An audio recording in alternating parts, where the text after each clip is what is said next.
اس channel کا مقصد دین اسلام کی اشاعت اور ختم نبوت و نبی اکرم صلی اللہ علیہ وسلم کی حرمت پر پہرا دینا ہے۔ مفتی محمد کامران عباسی کے بیانات اور تمام شرعی مسائل کے لیے چینل کو سبسکرائب کریں۔ جس شخص کو حرام کھانے کی عادت پڑ جائے وہ شخص صرف اپنے ذات کے لیے ہی ناسور نہیں ہوتا، بلکہ وہ پورے معاشرے کے لیے، پورے قوم کے لیے ایک ناسور کی صورت ہوتی ہے کہ جس کو حرام کی لت اور عادت پڑ جائے اس شخص سے کسی قسم کا جرم، کسی قسم کا گناہ، کسی قسم کے ظلم اس سے صادر ہونا یہ بعید نہیں ہے۔ تو سب سے بڑا معاشرے کے لیے اور ایک مومن کے لیے اس کے جو فرق ہے وہ حلال اور حرام کی تمیز ہے۔ جب تک ایک مومن، ایک مسلمان حلال اور حرام کی تمیز کرتا رہے گا تب تک اسے رشتوں کی تمیز رہے گی، اسے گناہوں کی بھی تمیز رہے گی، اسے معاشرے کی بھی تمیز رہے گی، اسے چھوٹے اور بڑے کی بھی تمیز رہے گی، اسے معزز اور غیر معزز کا بھی فرق ملحوظ خاطر رہے گا۔ جتنا جو شخص حرام کھانے والا ہوگا اس سے مقدسات کا ادب، اللہ کے کلام کا ادب، اللہ کے گھر کا ادب، اللہ رب عزت کی ان شاعر کا ادب بھی اس شخص سے مٹتا جاتا ہے۔ اللہ رب عزت نے ہمارے ایمان کو بڑے واضح طور پر فرمایا،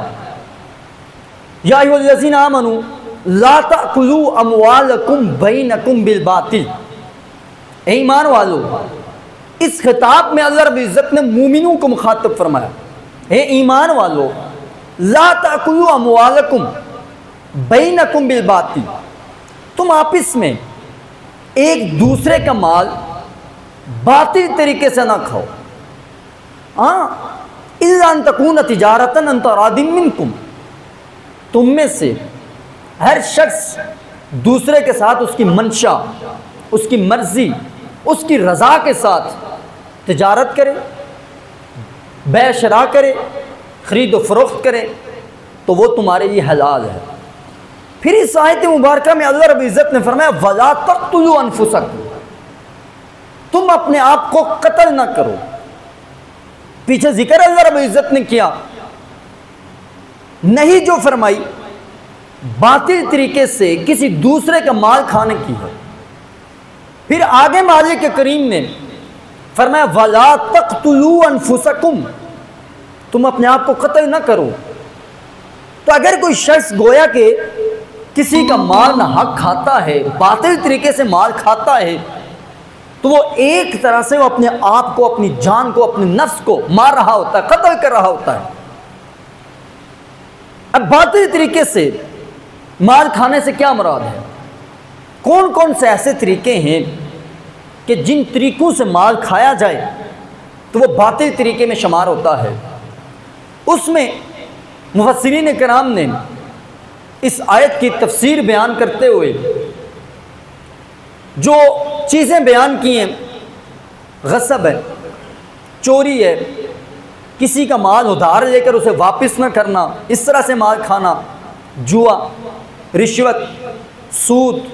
یتیموں کا مال کھانا، اپنے عزیز و اقربا، اپنی بہنوں کا مال وراثت جو ان کا حق بنتا ہے وہ غصب کرنا، وہ نہ دینا، بیویوں کا مہر نہ دینا، بیویوں کا نفقہ، جو بیوی کا نفقہ شوہر پر واجب ہے وہ واجب ادا نہ کرنا، جھوٹی قسمیں کھا کر تجارت کرنا، دھوکہ کرنا، فراڈ کرنا، رشوت دینا لینا، یہ تمام کے تمام چیزیں یہ باطل طریقے سے مال کھانے کے زمرے میں آتی ہیں۔ امام راضی رحمۃ اللہ تعالی علیہ نے اس آیت کی تفسیر بیان کرتے ہوئے فرمایا کہ دو وجہ ہیں کہ اس آیت کے اندر اللہ رب العزت نے جو فرمایا کہ باطل طریقے سے مال نہ کھاؤ، کون سا ایسا طریقہ ہے کہ جس طریقے سے مال کھایا جائے گا تو وہ باطل طریقے سے ہوگا؟ وہ فرماتے ہیں انہ اسم لکل ما لا یحل فی الشرع، یعنی جس طریقے نے شرع نے ہمیں منع کیا کہ یہ کام تم نہیں کرنے، تم نے ان طریقوں سے مال کسی کا نہیں لینا، وہ فرماتے ہیں کر ربا والغصب والخیانت، جھوٹی قسمیں کھانا، اسی طریقے سے کسی کا مال چوری کرنا۔ اسی پر اللہ رب العزت نے فرمایا کہ وَلَا تَقْتُلُوا أَنفُسَكُمْ، کہ تم اپنے آپ کو قتل نہ کرو۔ اس سے مراد یہ کہ بندہ کسی کا ایک نہ حق قتل کرنا، کسی دوسرے کو قتل کرنا، اور وَأَنْ قَتْلِ نَفْسِهِ بِالْبَاطِلِ، ایک یہ ہے کہ اپنے آپ کو باطل طریقے سے قتل کرنا، کسی کو قتل کرنا، ایک اپنے آپ کو بھی باطل طریقے سے قتل کرنا۔ اس کی وضاحت کرتے ہیں کہ جب بندہ حلال کماتا ہے، حلال کما کر اپنا وہ مال گناہوں کے کاموں میں صرف کرتا ہے، بے حیائی کے کاموں میں صرف کرتا ہے، اپنے مال کو غیر شرعی کاموں میں استعمال کرتا ہے، اپنے مال سے ان چیزوں کو خریدتا ہے اور اپنے استعمال میں لاتا ہے جنہیں شریعت نے منع فرمایا ہے، تو امام راضی فرماتے ہیں فَهُوَ إِنفَاقُهُ فِي مَعَاصِ اللَّهِ، جو بندہ مومن اپنا مال اللہ کے منع کیے ہوئے ان راستوں پر خرچ کرتا ہے، وہ فرماتے ہیں کہ وہ اپنا مال بھی باطل طریقے سے کھاتا ہے، اور پھر وہ ایک طرح سے جب اپنا مال گناہوں کے کاموں میں صرف کرتا ہے تو وہ اپنے آپ کو بھی ایک طرح سے قتل کر رہا ہوتا ہے۔ اس لیے اس آیت مبارکہ کے اندر جو اللہ رب العزت نے ہمیں فرمایا کہ باطل طریقے سے خود بھی مال نہ کھاؤ، کسی کا مال بھی نہ کھاؤ، اور اپنا مال بھی باطل طریقے سے نہ استعمال کرو۔ کسی کا کھانا وہ تو معروف، لیکن اپنا مال کھانے کے متعلق جو امام راضی نے یہ وضاحت فرمائی ہے، اس پر بھی ہمیں غور کرنا چاہیے۔ یہ اہم ترین نقطے کی طرف آپ نے اور اللہ رب العزت نے جو ہمیں منع فرمایا ہے، یہ اس پر بھی ہے کہ تم اپنا مال بھی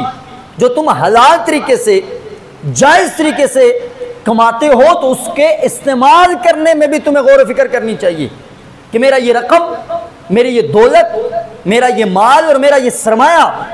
جسے میں استعمال کرنا ہوں، اس کے مصارف کیا ہیں؟ کیا وہ کسی ظالم کی حمایت میں تو نہیں ہو رہا؟ کیا وہ کسی مظلوم کے خلاف تو نہیں ہو رہا ہے؟ جب ان طریقوں پر بھی بندہ چل کر مال کے استعمال پر بھی اگر غور و فکر کرے گا، تب جا کر وہ لا تأکلوا اموالکم بینکم بالباطل آیت مبارکہ پر من و ان عمل کرنے والا ہوگا۔ اس لیے حضرات آج ہم بحیثیت قوم کسی کا مال لینا ہم اس سے کچھ سمجھتے نہیں ہیں۔ جو جتنا مکار، جو جتنا فراڈ کے ساتھ، جو جتنا جعلسازی کے ساتھ، جو جتنا دھوکے بازی کے ساتھ کسی مسلمان بھائی کو لوٹتا ہوگا نا، ہم سمجھتے ہیں بڑا قابل ہے، یہ بڑا ذہین ہے، یہ بڑا ماہر شخص ہے، اور ہم اسے بڑا عقل مند سمجھتے ہیں۔ اسلام اس کی سراسر نفی کرتا ہے، وہ در حقیقت میں ظالم ہے۔ وہ جس سے رشوت لے کر جو کسی کا مال بناتا ہے، نہ حق مال کھاتا ہے، وہ معزز نہیں۔ معزز حقیقت میں وہ ہے جسے کائنات کا رب جس پر خوش ہے، جو رب کے حدود اور قیود پر زندگی بسر کرتا ہوگا، اسے اللہ رب العزت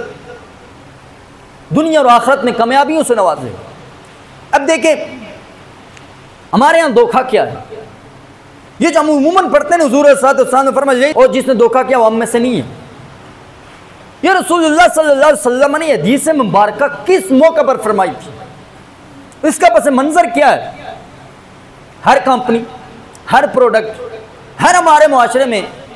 اندر تمام قسم کے دھوکہ فراڈ کر کے باہر لکھا ہوگا جس نے دھوکہ کیا وہ ہم میں سے نہیں ہے۔ ہر کمپنی والا یہ لکھتا ہے جس نے دھوکہ کیا وہ ہم میں سے نہیں ہے، ساتھ یہ بھی لکھا ہے نقالوں سے ہوشیار ہیں، خود نقال بنا ہوتا ہے۔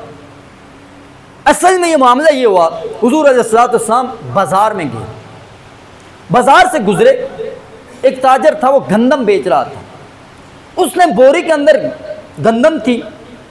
مصطفیٰ کریم علیہ السلام نے اس کی بوری میں ہاتھ مارا تو دیکھا کہ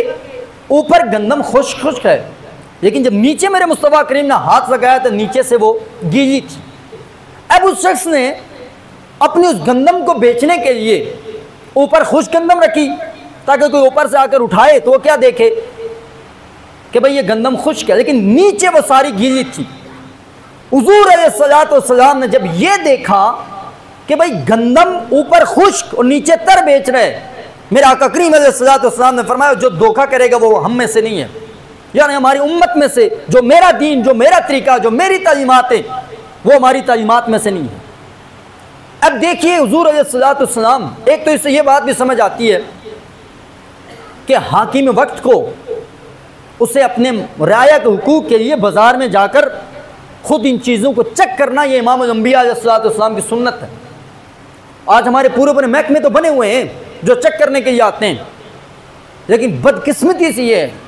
ہم جس ملک میں رہتے ہیں جو اینٹی کرپشن والے ہوتے ہیں وہ سب سے بڑی کرپشن کر رہے ہوتے ہیں، جو لوگوں کے جعلسازی کو پکڑنے والے ہوتے ہیں وہ جس سے پاس بھی جاتے ہیں جو انہیں منتھلی ماہانہ دیتا رہے وہ بیچتا رہے، لیکن جس غریب نے انہیں کچھ بھی نہ دیا اسے بھیجا، اس کو سیل کر کے اس کو پروڈکٹ کو بین کر دیتے ہیں۔ ورنہ آج کون سی چیز ہمارے معاشرے میں ہمیں ملنے کھانے پینے کے لیے ایک نمبر ملتی ہے؟ ہم مجبور ہیں کہ ہمارے معاشرے میں جتنا ظلم ہم ایک دوسرے کے ساتھ کر رہے ہیں، ہمیں کسی دوسرے دشمن اور ظالم کی ضرورت نہیں ہے، ایک مسلمان دوسرے مسلمان کی یاد جو ہم ایک دوسرے کے ساتھ ظلم کرتے ہیں۔ تو یہ وہ چیزیں حضرات جو یہاں سے قومیں ان اصولوں پر قومیں بنتی ہیں، یہ وہ اصول جو امام الانبیاء علیہ الصلوۃ والسلام نے فرمائے۔ اس چینل کا مقصد دین اسلام کی اشاعت اور ختم نبوت و نبی اکرم صلی اللہ علیہ وسلم کی حرمت پر پہرا دینا ہے۔ مفتی محمد کامران عباسی کے بیانات اور تمام شرعی مسائل کے لیے چینل کو سبسکرائب کریں۔